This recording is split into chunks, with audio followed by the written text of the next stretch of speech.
तकदीर का खेल बात बहुत पुरानी है। गुजरात के सूरत शहर में मनसुख लाल नाम के एक व्यापारी थे। इनका कीमती रत्न का कारोबार था। इनका कारोबार दुनिया के कई देशों में फैला हुआ था। पूरे सूरत शहर में इनका मान और सम्मान था। मनसुख लाल के दो बेटे थे जिनका नाम रामलाल और श्यामलाल था। रामलाल को दौलत और रुतबे का बहुत घमंड था, जबकि श्यामलाल एक शरीफ और सुलझा हुआ इंसान था। घमंड के साथ साथ रामलाल में ईर्ष्या और बेईमानी जैसे अवगुण भी थे। समय के साथ साथ मनसुख लाल की उम्र बढ़ती जा रही थी। ऐसे में उनके दोनों बेटों ने कारोबार में पिता का अधिक से अधिक हाथ बंटाना शुरू कर दिया था। कुछ समय के पश्चात मनसुख लाल चल बसे और कारोबार का पूरा भार रामलाल और श्यामलाल के कंधों पर आ गया। बड़ा भाई होने के नाते रामलाल ने व्यापारिक फैसलों में अपनी मर्जी की चलानी शुरू कर दी। रामलाल बेईमानी और मक्कारी भरे फैसले लेने लगा। असली रत्न के नाम पर वह नकली रत्न का व्यापार करने लगा, जिससे उसका मुनाफा बढ़ने लगा। इस मुनाफे से उसका बाकी बचा चरित्र भी काला हो गया।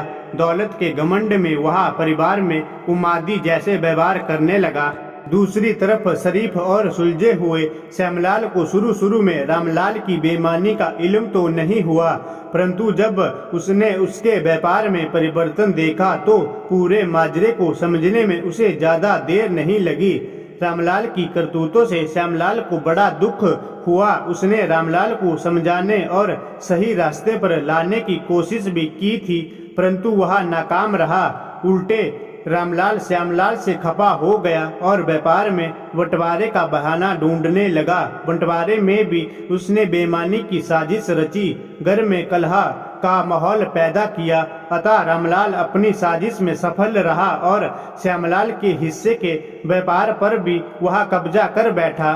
रामलाल के व्यापार से दुखी होकर श्यामलाल ने शहर में दूसरी जगह अपना ठिकाना बनाया और रत्न के अपने व्यापार को नए सिरे से शुरू किया। ईमानदारी की नींव पर शुरू हुआ श्यामलाल का व्यापार जल्दी ही चल निकला। एक तरफ जहां श्यामलाल की ख्याति देश और विदेश में बढ़ने लगी, वहीं दूसरी तरफ रामलाल की करतूतों की पोल खुलने लगी थी। नकली रत्न के व्यापार के कारण रत्न बाजार में रामलाल की साख को जोरदार धक्का लगा और उसके व्यापार का दायरा सिमटने लगा। अंततः नौबत यहाँ तक आ गई कि बाहर क्या अपने शहर का कोई भी व्यापारी रामलाल का नाम लेने से भी तौबा करने लगा। अब तो नौबत यहाँ तक आ गई कि रामलाल को धन के अभाव में अपना घर दुकान सामान तक बेचना पड़ रहा था। जल्दी ही रामलाल के हाथ से सब कुछ निकल गया और वह परिवार सहित सड़क पर आ गया। अब रामलाल को अपने किए पर पछतावा हो रहा था, परंतु उसकी तकदीर ने जो खेल खेल दिया था उससे आसानी से पीछे आना उसके लिए संभव नहीं था। दूसरी तरफ श्यामलाल की तकदीर का खेल था, जिसकी बदौलत वह रंक से राजा बन गया था। जब रामलाल की बदहाली की खबर श्यामलाल को लगी तो उसे बड़ा दुख हुआ। पुरानी बातों को भूलकर वह भागा भागा अपने बड़े भाई रामलाल के पास पहुंचा और रामलाल के लाख मना करने के बाद भी उसे परिवार सहित अपने पास ले आया। यह भी तकदीर का ही खेल था कि जिस भाई के साथ रामलाल ने बदसलूकी कर उसे सड़क पर पहुंचा दिया था, वही भाई आज उसे सड़क से उठाकर अपने घर में ले आया था।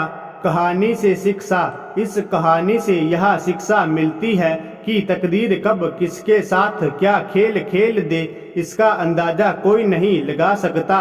हाँ, इतना जरूर है कि आपके कर्म ही आपकी तकदीर लिखते हैं। जिस तरह रामलाल और श्यामलाल के कर्मों के आधार पर तकदीर ने उसके साथ खेल खेला था, इसी तरह अच्छे कर्म करते रहना चाहिए। क्या पता कल तकदीर आपके साथ क्या खेल खेल जाए। इसलिए कहते हैं तकदीर का खेल निराला है।